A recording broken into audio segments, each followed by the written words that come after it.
আসসালামু আলাইকুম সম্মানিত দর্শক, আশা করি সবাই ভালো আছেন। দেশে এবং প্রবাসে যে যেখান থেকে দেখছেন সকলের সুস্বাস্থ্য কামনা করে আজকের পর্বটি শুরু করছি।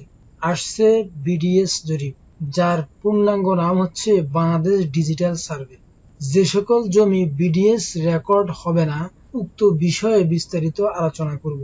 অর্পিত সম্পত্তি এবং হিন্দুদের জমি তারা যদি বিক্রি করে না যায়, তাহলে উক্ত সম্পত্তি আপনি চাইলেও আপনার নামে বিডিএস রেকর্ড বা বাংলাদেশ ডিজিটাল সার্ভে অন্তর্ভুক্ত করাতে পারবেন না।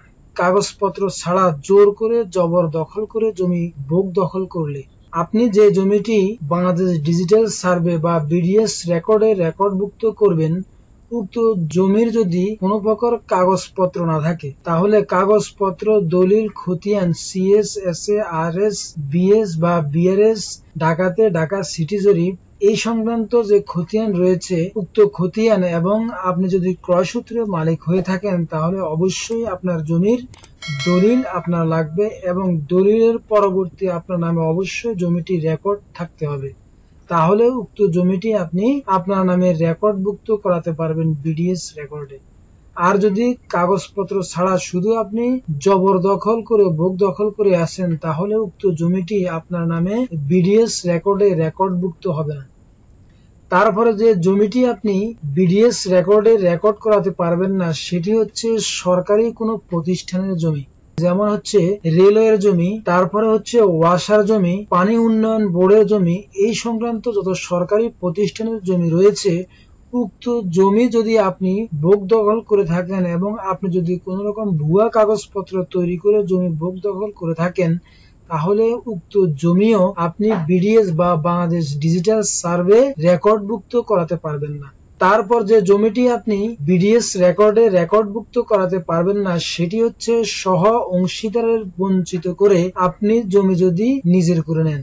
যেমন আপনার সহ অংশীদার আপনার উত্তরাধিকারের সূত্রে আপনি যদি সম্পত্তির মালিক হয়ে থাকেন, কিংবা যৌথ সম্পত্তি ক্রয় করে মালিক হয়ে থাকেন, কিংবা আপনারা কয়েকজনে মিলে কোন সম্পত্তি ক্রয় করে মালিকানা অর্জন করে থাকেন, ওই ক্ষেত্রে সহ অংশীদারের মধ্যে কোনো বন্টন সঠিকভাবে না করে, যেমন যে জমির ভ্যালু বেশি ওই জমি যদি আপনি নিয়ে নেন এবং আপনার সহ অংশীদারকে যে জমির দাম কম, মূল্য কম, ওই জমি অন্যত্র দিয়ে দেন, তাহলে উক্ত জমিটিও আপনি আপনার নামে রেকর্ড করাতে পারবেন না।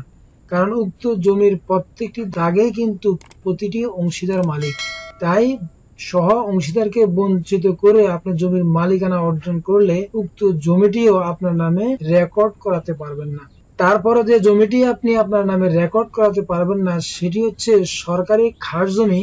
আপনি সরকার থেকে যে জমিটি বন্ধক এনেছেন বা লিজ এনেছেন, উক্ত জমি যদি আপনি অন্যত্র বিক্রি করেন, তাহলে যিনি জমিটি ক্রয় করবে তিনি কিন্তু ওই বন্দোবস্তকৃত জমি ক্রয় করার কারণে ওনার জমিটি উনি বিডিএস রেকর্ডে বা বাংলাদেশ ডিজিটাল সার্ভে ওনার জমিটি রেকর্ডভুক্ত করাতে পারবেন না। তারপর যে জমিটি রেকর্ডভুক্ত হবে না, সেটি হচ্ছে মালিকানার চেয়ে বেশি জমি বিক্রি করলে। যেমন হচ্ছে আপনার কয়েকটি জমি আপনারা কয়েকজনের মালিক আছেন, যেমন হচ্ছে আপনার উত্তরাধিকার সূত্রে আপনি মালিক হতে পারেন, কয়েকজনের যৌথভাবে একত্রে কিনে মালিক হতে পারেন। এখন আপনি যতটুকু সম্পত্তির মালিক তার চেয়ে বেশি জমি যদি আপনি অন্য লোকের কাছে বিক্রি করে দেন, তাহলে উক্ত জমি কিন্তু আপনি রেকর্ড করাতে পারবেন না বিডিএস রেকর্ডে। তারপর যে জমিটি আপনি বিডিএস রেকর্ডে রেকর্ড করাতে পারবেন না, সেটি হচ্ছে বন্টননামা দলিল ছাড়া আপনি যদি যৌথ সম্পত্তি ক্রয় করেন। বন্টননামা দলিল ছাড়া যদি আপনি যৌথ সম্পত্তি ক্রয় করেন, তাহলে উক্ত সম্পত্তিও আপনি আপনার নামে রেকর্ডভুক্ত করাতে পারবেন না। কারণ হচ্ছে যে কোনো যৌথ সম্পত্তি যখন আপনি ক্রয় করবেন, তাহলে অবশ্যই তাদের কাছ থেকে একটি বন্টননামা দলিল নিয়ে নেবেন। কারণ বন্টননামা দলিল ছাড়া যখন আপনি সম্পত্তি ক্রয় করবেন, উক্ত সম্পত্তি আপনি যখন রেকর্ড করতে যাবেন, তখন বাকি অন্য অংশীদাররা আপনার ওই রেকর্ডের এগেইনস্টে কমপ্লেইন করতে পারে। তাই ওই জমিও আপনি আপনার নামে বিডিএস রেকর্ডে রেকর্ড করাতে পারবেন না।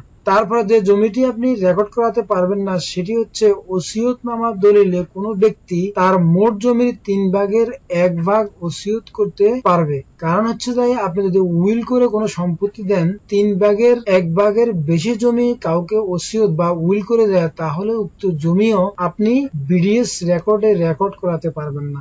কারণ হচ্ছে তিনি যে 3 ভাগের 1 ভাগের বেশি জমি ওসিয়ত করে দিলেন, যে অংশ তার অন্য অংশীদার বা তার অন্য ওয়ারিশরা পাবে তাদের অংশ কিন্তু ওই বিডিএস রেকর্ডে রেকর্ড করাতে পারবে।